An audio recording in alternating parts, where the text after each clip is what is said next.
ছাত্র শিবির কলেজের ছাত্র, বিশ্ববিদ্যালয়ের ছাত্র। আমাদের দেশে স্কুল কলেজ বিশ্ববিদ্যালয়ে যেসব ছেলেমেয়েরা পড়াশোনা করে, ওরা কি মঙ্গল গ্রহে থেকে আসছে না আমাদের ছেলেমেয়ে? বলেন কাদের? আমাদের ছেলেমেয়ে। কিন্তু বিশ্ববিদ্যালয় থেকে আমরা যে ধরনের ছাত্র আশা করি সেরকম ছাত্র কি বেরোচ্ছে? সেরকম বেরোচ্ছে না। অর্থাৎ কেউ সন্ত্রাসী হচ্ছে, কেউ মাস্তান হচ্ছে, কেউ সাদাবাজ হচ্ছে। দোষ তো আমাদের ছেলেদের না, দোষ হচ্ছে সিস্টেম অফ এডুকেশন, লেখাপড়ার শিক্ষা পদ্ধতির দোষ। এই যে দেখুন, এতক্ষণ যা বললাম, কথা তো বোঝা লাগবে আপনাদের, নাকি বোঝা লাগবে না?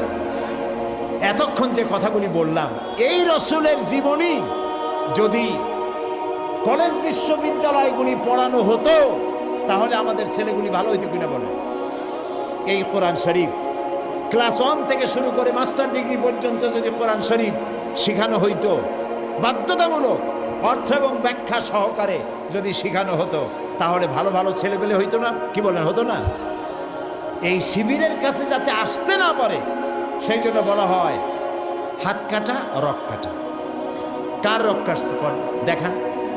আমি তো চ্যালেঞ্জ করেছি, শিবির কার ছেলের কোন বিশ্ববিদ্যালয় কোথায় কার রক কেটেছে যদি প্রমাণ করতে পারো, শিবিরের পক্ষে একটি কথাও আমি বলবো না।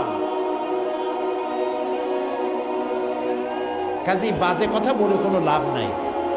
এইসব কথা বলে ইসলামী আন্দোলনকে ঠেকানো যাবে না। ঠেকানো যাবে যাবে না। যতই এই যে 15 দল 20 দল 22 দল একসাথে হচ্ছে না ভাই, বড় বড় এক একটা শূন্য, 0 + 0 + 0 + 0 from Khulna to Dhaka equal to কত? একটা বিগ জিরো।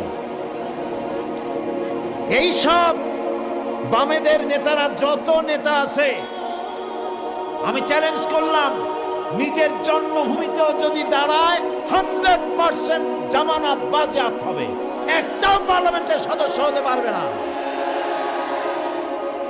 কাজী এগুলি নিয়ে দল করিয়া, বড় বড় দল দেখাইয়া ইসলামের বিরুদ্ধে কথা বলিয়া কোনো পার পাওয়া যাবে না ইনশাআল্লাহ। বলেন ইনশাআল্লাহ।